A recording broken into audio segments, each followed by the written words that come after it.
Press statement of the spokesperson of the Royal Government of Cambodia.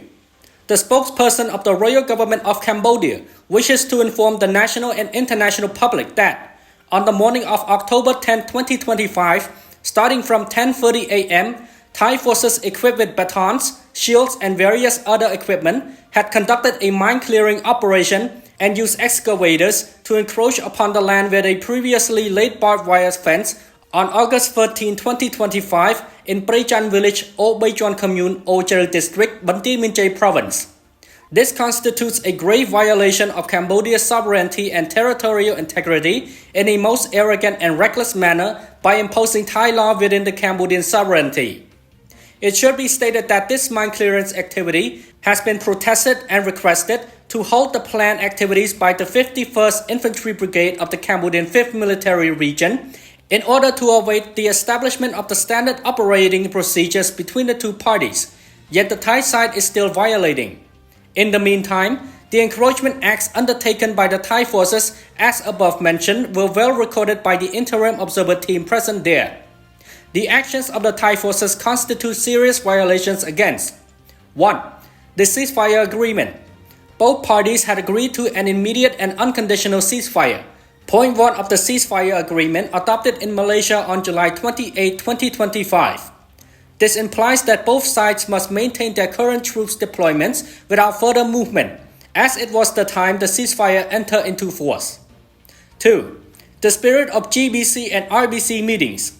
Both sides agreed to maintain the current troop deployments without further movement, as it was at the time the ceasefire reached. There shall be no troop movements, including patrol towards the other side's position. Point 2 of GBC.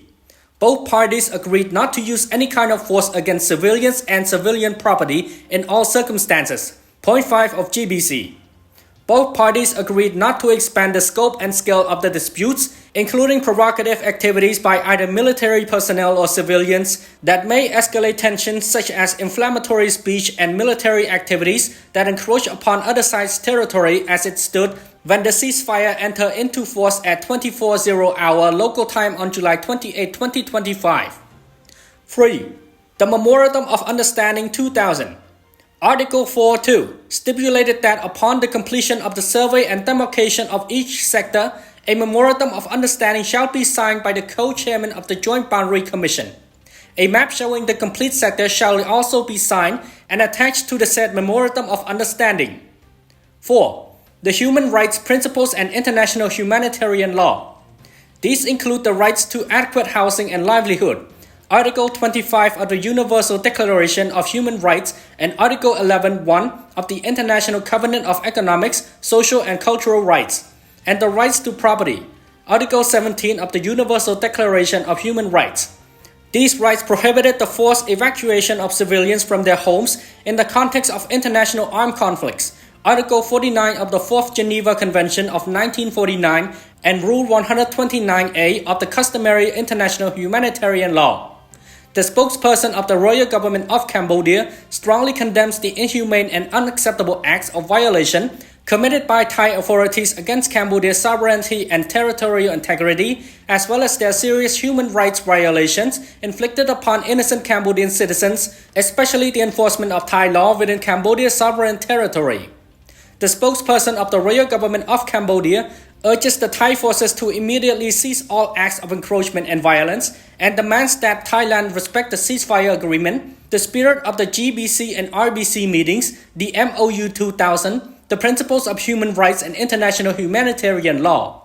The spokesperson of the Royal Government of Cambodia also calls upon the international community to condemn Thailand's aggressions and take necessary measures to prevent this country from further recklessly and arrogantly violating Cambodia's sovereignty. The spokesperson further reiterates that the Cambodian government, under the leadership of Samdech Thappaday Hun Manet, Prime Minister of the Kingdom of Cambodia, resolutely maintains a firm stance in respecting the ceasefire agreement and resolving the border issues peacefully based on the existing bilateral agreements between the two countries, as well as the conventions, treaties, and international laws. Phnom Penh, October 10, 2025.